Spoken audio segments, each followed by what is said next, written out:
Hi, my name is George Mormasato. Today I want to demo the user interface of GridWhale. GridWhale is a cloud computing platform that lets you create, run, and deploy programs in the cloud. Let me show you a quick example of a program. Here's a chess program. This is, kind of your standard chess program. I can, make moves. I can play with other people. It kind of honors some rules, like it doesn't let you move black twice, but it lets you, take turns. But it's exactly what you would expect. And you can see that it's got a user interface. You can see that it reacts to events. Very, very simple. Now, the cool thing about this in GridWhale is that you only have to write, if you look at the actual program, this is a pretty complicated program, but this is the whole program, meaning this program integrates both the user interface and the backend. So it integrates the code that displays the board, that handles events and moves, and the game code that takes turns, that figures out what's where the pieces are, all that, all in one program.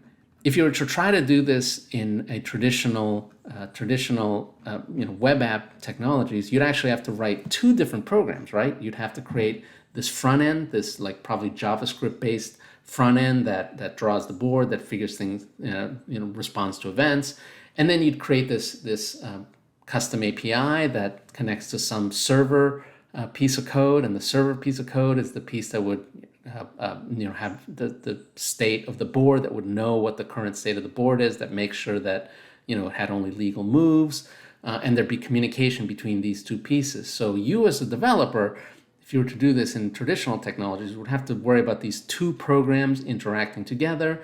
The program, the backend program would have to handle all the sharing, from player to player. The interface, the API between these two programs would have to be secure, resistant to attack. Like you'd have to be able to not have input injection attacks, that kind of stuff. So you'd have to worry about all that. The front end would be targeted to some JavaScript, environment, and so you'd have to worry about all the div handling and all this stuff, or you'd have to use one of these crazy frameworks and have to figure that out. So bottom line is all relatively complicated stuff, whereas in GridWhale, it's all integrated in one program. You're just writing a program, and it's as if that program has full control of the entire environment. And the platform is the one that figures out how to do it correctly in this distributed system. So let's show a little bit about what that means in terms of how the developer actually works. This is a simple hello world. This is the simplest possible GUI program in GridWhale. And everything here in GridWhale is done in terms of control. So the core abstraction, the core user interface abstraction of GridWhale is the control. What I'm doing here is I'm going to create a text control. This is a type of control. You can imagine that there's different types of controls that we support, text controls, button controls, list controls, image controls, that kind of stuff. And here I'm setting some properties on that control. So I'm creating a text control, and then I'm setting the properties on that control. I'm setting the text to hello world, and I'm setting the font size to 100 points. And then I'm showing the control. So that's what takes the control and renders it onto some surface. And then run, all that means is that's when we start the event loop. So the event loop gets started in there, and in theory when you get an event you can exit that event loop, but here I'm not even doing that. So pretty much what you would expect, I run the program, it creates this control, it prints out hello world, and you're pretty much done. And I'm not doing anything, I'm not responding to events, so that's all it is. That's it. That's a really, really simple program. But under the covers, you can understand what's actually happened. This piece of code is running on the server. The server is creating these controls, and the creation of a control results in, well, actually the show, this little piece of code, results in communication to some front-end piece of client code that creates the div that actually displays the text. If you look at this and you kind of inspect it, you can see that we've just created this div here, which is the hello world, and it's in some nested tree of controls, but based on kind of the application. My point here is that this is something that the developer didn't have to worry about. The developer of this, the GridWhale developer, just puts a control, and the platform figures out how to represent that as some HTML div, and and how to deal with that. Let me show something else here. Let's do the next bit of complexity here in a control. Here, this is the same thing. I'm setting some extra properties here. I'm setting colors, backgrounds, nothing too fancy. And then the other interesting here is that I'm handling events. So for this control, the onClick property, I'm setting to some function. I'm just calling some function whenever the user clicks on this control. And all I'm doing in this function is just I'm just setting the text to buy. And I'm also doing a little bit of onHover. That's not a big deal. It just changes the color when we hover over it. So let's try this. You can see that when I hover over it, it's very subtle. I should have chosen a more garish color, but there's a subtle change in color of the control. And when I click on it, it changes to buy. That's kind of what we would expect. When we click on it, we just set the text to buy. That's what the program does. And so this is now handled both sides. This is handled the interaction piece of a GUI. Whenever the click happens on the browser, we send a message down to the server saying that this event happened. The server figures out which control that event should go to and dispatches it to the appropriate function and calls the appropriate function. The function makes some change. In this case, it sets the text on that control. That bubbles up all the way back to the UI, setting that so that the div now gets new text. So, all this round trip is handled just totally by the platform. So let's do a little bit more complicated. There's not much you can do with a single control, but what if we could have multiple controls on the page? Like other GUI systems, this GridWhale has the concept of a layout grid, which is a way basically of placing controls. It's basically a control that can hold child controls. And in this layout grid, we just kind of divide into a grid and place controls somewhere on the grid. In this case, we're just going to do a 3x3 grid. And here, this piece of code is creating 9 separate controls on the grid. It's basically just a comprehension. So we're creating an array, and each entry in an array is a control or a description of a control.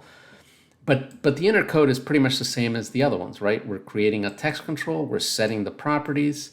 Here's the onHover. Here's the onClick. The onClick is the same. In fact, this entire code is all the same. It hasn't changed, even though we're kind of iterating.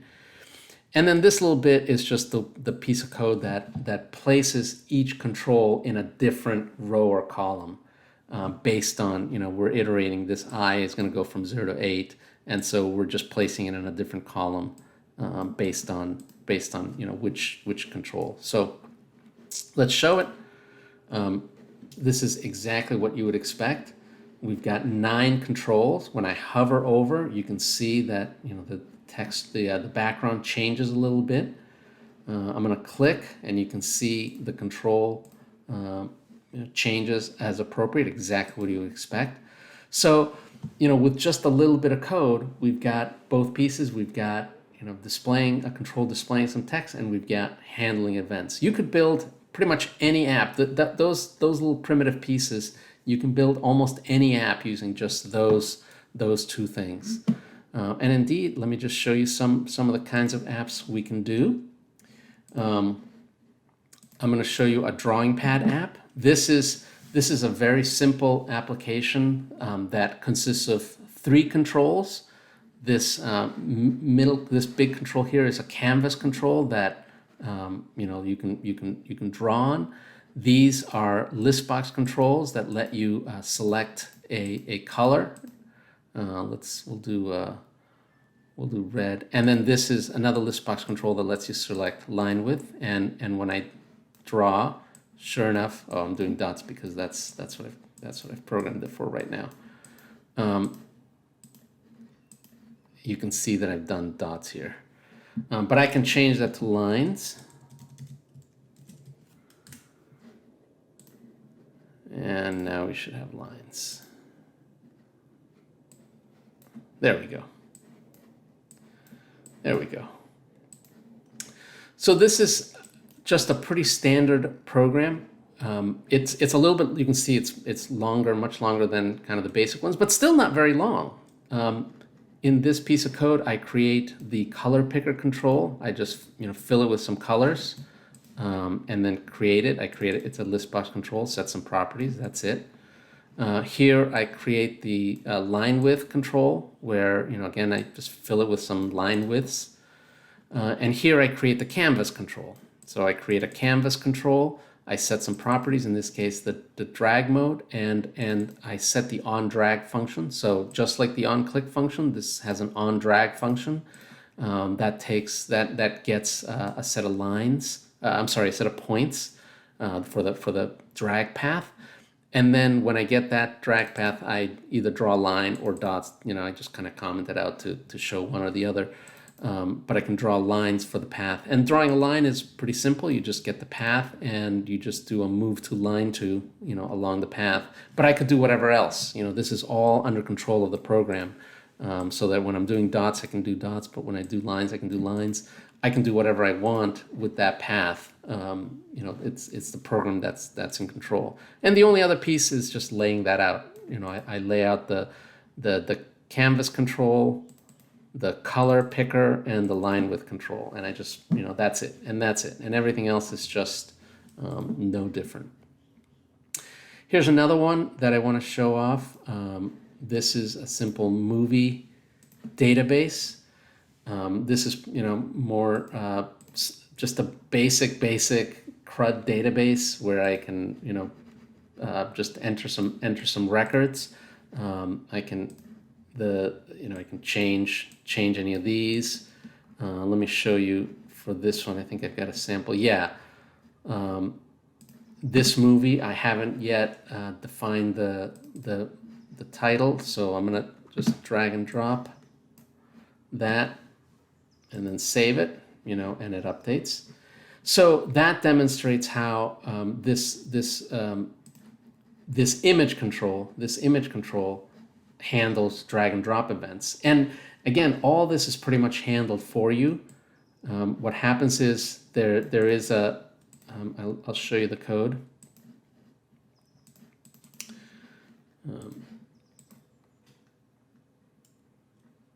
Let me show you the image. I'm sorry. This one, edit movie. I've set the mode of this image control to select. And what that does basically is whenever it gets a drag and drop event for an image file, it doesn't work for other types of files, but for an image file, it'll automatically upload that file to the server, put it in some place under the user's directory basically, and then select set the data to the location of that, basically the location of that uploaded image. So you can see here I'm showing the cover image ID. That's a new file that got created when I did that drag and drop. And this image control, when it gets set to this ID, to this path, basically file path, it displays the image on that file path. So super simple. From the developer's perspective, I didn't have to worry about any of that. I just set the property, and all this functionality just comes for free. The platform handles all that for me. So that's what's so cool about GridWhale, is that the platform just handles a lot of these things for you, and you as the programmer, you just have to worry about the basic things. You just kind of worry about your program. You just create a bunch of controls, you create the interactions between the controls, you handle events and do things as events happen. So here's let me just show you the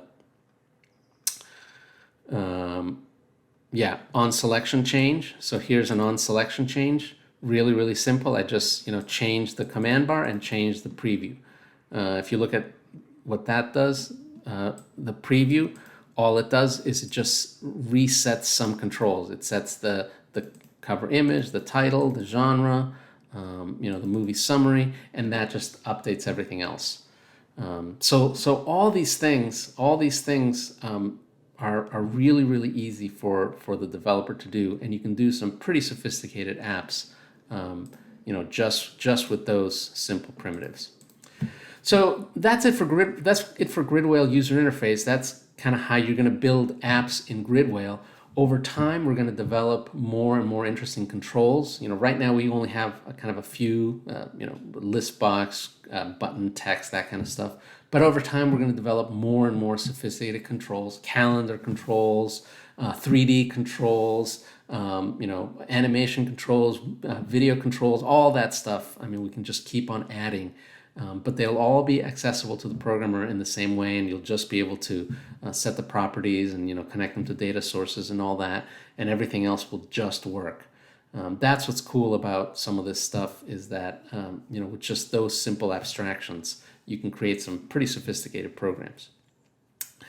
Well, that's it. Thank you for watching. I'm going to continue working on GridWhale and keep on showing these demos as I make progress. Eventually, very close, I want to let you all start programming these programs on your own. I'm very, very close to having it be all the pieces in place so that you can create your own apps. But until then, thank you for watching, and I'll see you next time.